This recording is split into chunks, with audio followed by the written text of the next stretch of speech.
Hello everybody, and welcome to my sermon for Palm Sunday and the start of Holy Week. I'm down by the banks again on the Murray, but this time at Murray Bridge down at the Long Island boat ramp. Had a lovely chat with some guys who are launching their boat, trying to test it. So they tell me they're working, but hard to believe.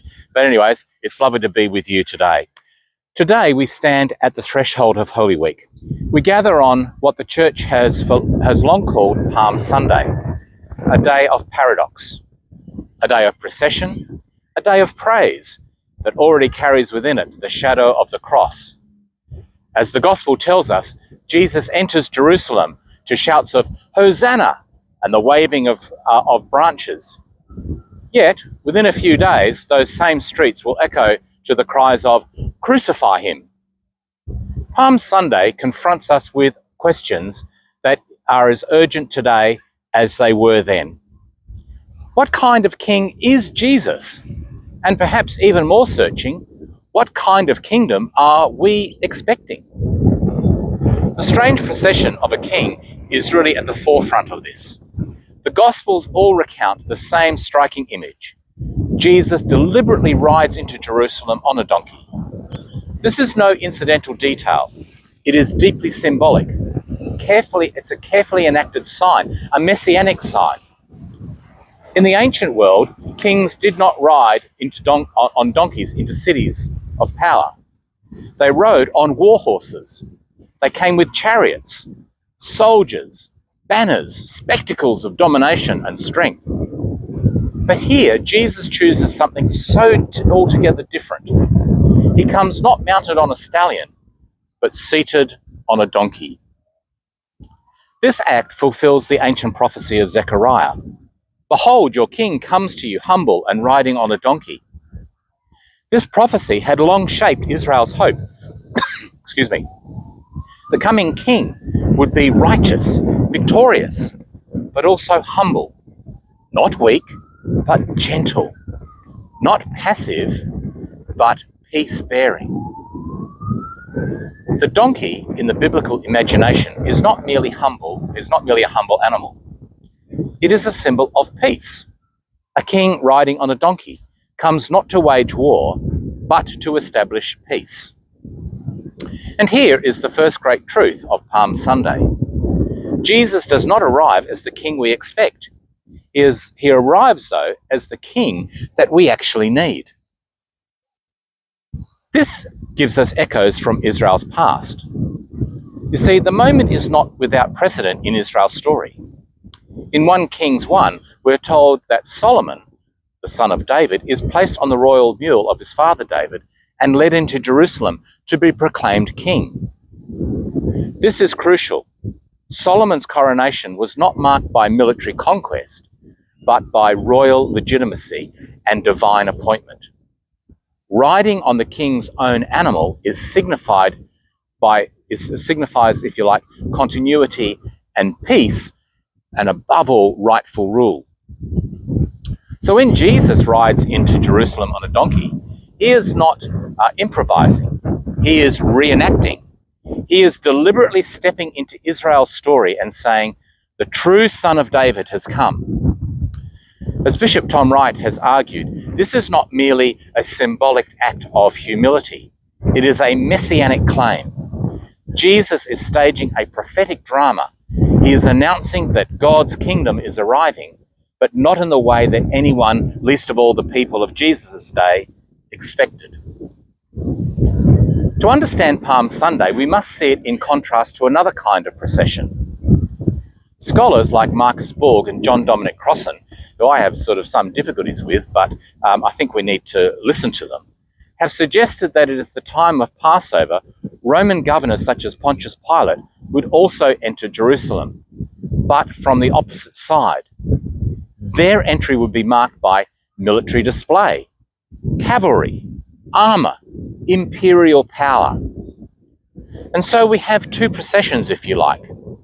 One from the west that Pilate represents, the empire riding on a war horse, enforcing peace through violence, and the other from the east, Jesus representing God's kingdom, riding a donkey, bringing peace through self-giving love. Palm Sunday is therefore not just a celebration, it is a collision of kingdoms. As the scholar Richard Bauckham emphasises in his work on Jesus' identity, the actions of Jesus consistently reveal not just a teacher or prophet, but the very embodiment of God's reign. God acting in and through him in ways that redefine power itself. The crowds cry out, "Hosanna," which means "save us." They spread cloaks and branches before him, echoing ancient gestures of royal welcome. But what kind of salvation are they expecting? Many in the crowd likely hoped for a political liberation, a Messiah who would overthrow the Roman rule and restore Israel's independence. They were ready for revolution. But Jesus comes offering something much deeper, far more costly, and in the end, lasting. Lasts for eternity. It's not just a here and now moment. He comes not to defeat Rome, but to defeat sin. Not to overthrow Caesar, but to overthrow death. Not to kill enemies, but to love them. This is why, as Bishop Tom Wright so powerfully insists, Palm Sunday must be read in the light of the cross. The same Jesus who rides into Jerusalem in triumph will soon be lifted up on not a throne, but on a cross. His kingship is revealed precisely in his suffering. For me, one of the most poignant details in Luke's account is that as Jesus approaches Jerusalem, he weeps. He comes over the Mount of Olives and he starts the descent into the city, and he sees the crowds and the temple, and he bursts into tears. Why does he do that? Well, because they do not recognize the kind of peace that he brings.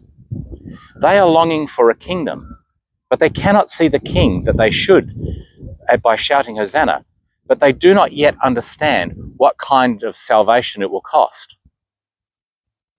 Palm Sunday is not just a moment of celebration, it's a moment of divine grief. And that beautiful image of I would like to gather you as a hen gathers her chicks under her wings. And here Tom Wright is again very helpful because he shows this image. It's a farmyard image, and a fire comes. And the mother hen protects her chicks and covers them with her feathers. She dies, but the chicks, her children, are saved. And this is what happens, of course, on Good Friday. Jesus dies to protect us, but we are saved. In recent years, Palm Sunday has increasingly become associated in some places with peace rallies and public demonstrations for justice and reconciliation.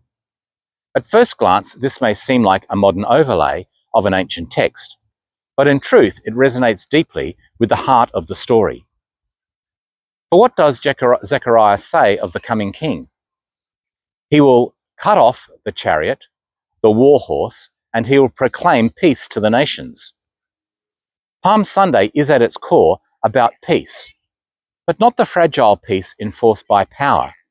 It's about the costly reconciling peace of God's love for you and for me. Yet here we must tread carefully. Christian faith does not reduce Palm Sunday to a political slogan or a generic call for peace. Jesus does not simply affirm our causes.